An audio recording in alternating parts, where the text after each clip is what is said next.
বন্ধুরা দেখেন, নিম কাঠ দিয়ে তৈরি হচ্ছে তবলার ডায়া। নিম কাঠের তবলার ডায়া, এটা কাটিং করতে হবে। কাটিং করে ঢোলের সঙ্গে জুড়তে হবে। ঢোল আর তবলার কম্বিনেশন কেমন হয় সেটা দেখার জন্যে এই যে ঢোলটা কাটিং করবো এখন।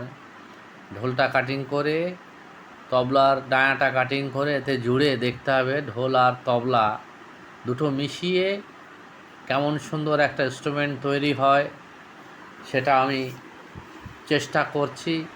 দেখি কেমন হয়। যদি হয়, কেমন হবে জানি না, দেখা যাক। আর ঢোল আর তবলা যে জোড়া হচ্ছে সেটা ফেভিকল আর কাঠের গুঁড়ি দিয়ে। ফেভিকল আর কাঠের গুঁড়ির জোড়নটা খুব ভালো, কাঠের জোড়ের জন্যে খুব ভালো। এতে ভালো ফিনিশিং করতে গেলে জোড়ানোর পরও আপনার কাঠের গুঁড়ি দিয়ে ভালো করে ডলতে হবে। ডলে পুরো মিশিয়ে নিতে হবে।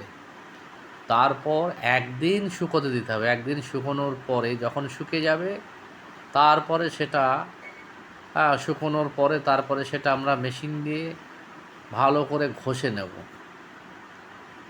ভালো করে মেশিন দিয়ে ঘষতে হবে। মেশিন দিয়ে ঘষার পরে লাস্ট ফিনিশিং আমার হাত দিয়ে পেপার দিয়ে ঘষতে হবে। পেপার দিয়ে ঘষলেই ফিনিশিংটা হবে, না হলে হবে না। তো মেশিনের পরে পেপার দিয়ে ঘষবো হাত দিয়ে।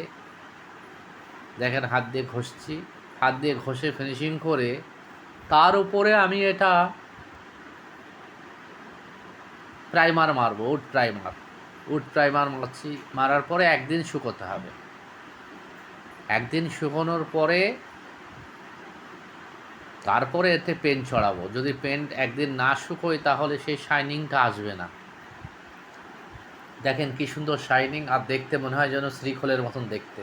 কিন্তু এটা ঢোল আর তবলার কম্বিনেশান। এখন এই চামড়াটা ছাউনি করব। চেষ্টা করেছি ছাউনি করার। দেখেন, যদি ভালো লাগে তাহলে আপনারা লাইক অ্যান্ড সাবস্ক্রাইব করবেন। চামড়াটা ছাউনি করছি, দেখেন কেমন হয়। একদম তবলার মতন ছাউনি হচ্ছে।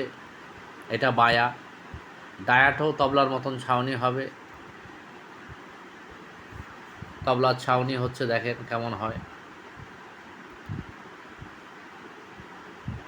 এই যে ডায়াটা হয়ে গেছে, ডায়া পুরো তবলার মুখের ডায়া, আর বায়াটাও তবলার মুখের। দেখেন সাউন্ডটা কী সুন্দর হবে, কিন্তু সাউন্ডটা দেখাতে পাচ্ছি না।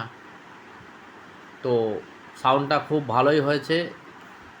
যদি পছন্দ হয় তাহলে আমাকে লাইক করবেন অ্যান্ড সাবস্ক্রাইব করবেন।